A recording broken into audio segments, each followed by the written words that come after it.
Hi, everyone, and welcome to the very first episode of our podcast. We are so excited you're here with us today. My name is Jeannie. And I'm Brian. So whether you're listening on your commute, taking a walk, or sitting at home with your coffee, thank you so much for making space for this conversation. Today, I want to talk about something that changed my walk with God entirely, something I call overflow. And if you've ever felt the pressure to get it right in your faith, if you've ever felt like following Jesus was heavy or exhausting, this episode is totally for you. If you're enjoying our content, make sure to like the video, subscribe to the channel, and hit that notification bell. We post weekly podcasts and more uplifting content to keep you encouraged and inspired every week. Let me take you back when I first became a Christian. I realized really quickly that my life needed to look different. I couldn't keep living the same way that I had before, and honestly, that really scared me. So have you been there? I have. So I didn't know really what different looked like. I didn't know how to think differently, how to respond differently, or to be different. I knew I was supposed to live this Christian kind of different. I mean, right? Whatever that is. But right? But I didn't have any idea what that really looked like. So, and you've definitely been there. I know, I think every new Christian has, where you're like, okay, so here I am. I'm in this thing. Now I'm saved, but why can't I be different? Yeah, what's wrong with me, right? Yeah, what's wrong with me? Why can't I be like all the other people I see that look like they got it all together? First of all, let's just say they don't have it all together. So you can just scratch that right off for your list. But to be honest, this was really overwhelming to me. I found myself trying to figure out what it meant to follow Jesus while still carrying the weight of my past, my habits, and my old mindsets. Because how many of you know the word says that we have to renew our mind. Yep. It's a continual process. So if you're right there, I just want to stop for a second and say that, we've all been there. Mm-hmm. We have to renew our mind. Our spirit man may be saved, but we have to renew our thinking. We lived a long time not being saved. Yep. And so our minds have to be renewed. But when I discovered something that actually changed everything, and that was grace. Now, God's grace showed me that I wasn't called to perform. I was called to be transformed. Yep. I'm just going to say that one more time. Grace showed me that I wasn't called to perform for God, right? Or anybody else for that matter.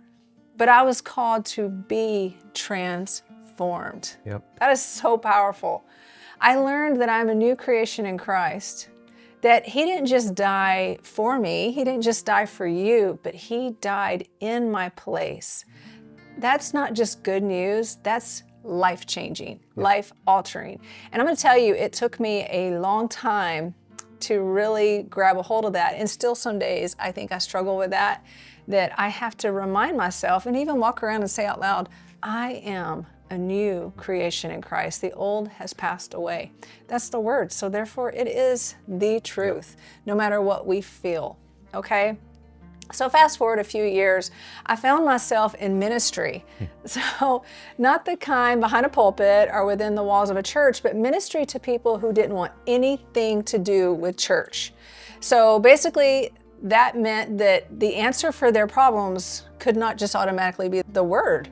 It had to be something that had nothing to do with church most of the time unless they asked, because I was working outside of the church with a people group that didn't want anything to do with God at the time. Yeah. So these people had been hurt, they'd been disappointed, and they had literally been turned off by religion altogether.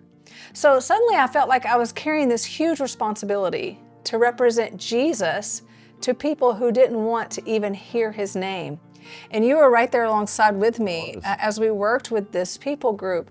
And it was a lot of pressure when we started. Yeah, they had one rule, don't talk to me about God. We had to act out what we wanted to say. We had to live in us and through us. We couldn't just tell them about Him. Yeah, so literally for us to be able to help them, we were actually chaplains for their organization and crisis response members. They said no Bibles, no tracts. We don't want to hear about Jesus. We know if you want to help us, you can help us, but we don't want anything to do with that. So we literally, it felt like a lot of pressure some days. A lot of pressure. It did, because it was a lot of pressure. Now, I know that pressure wasn't 100% true, because that's not God. That didn't come from God, but it's literally how it felt, because the answer could never be, well, let me tell you what it says in the Bible. Yeah. Right? So their problems couldn't just, they didn't want to hear about that. So have you ever felt this way? Like the whole weight of representing Jesus was on your shoulders. Like if you messed up, people might write God off completely. Yeah, me too. That's exactly what I was feeling. I remember thinking, God, if I misrepresent you to these people, if I mess this up, they may never want anything to do with church again. And it felt like this tremendous pressure. But this is where God started to teach me something very powerful, something I now call living in overflow. So as I prayed and wrestled through these feelings, God began to show me that the goal was never for me to live for Him in my own strength. He wanted to live through me. Yep. And that just blew my mind. Now, I want to say that again, God doesn't just want to live in you, He wants to live through you.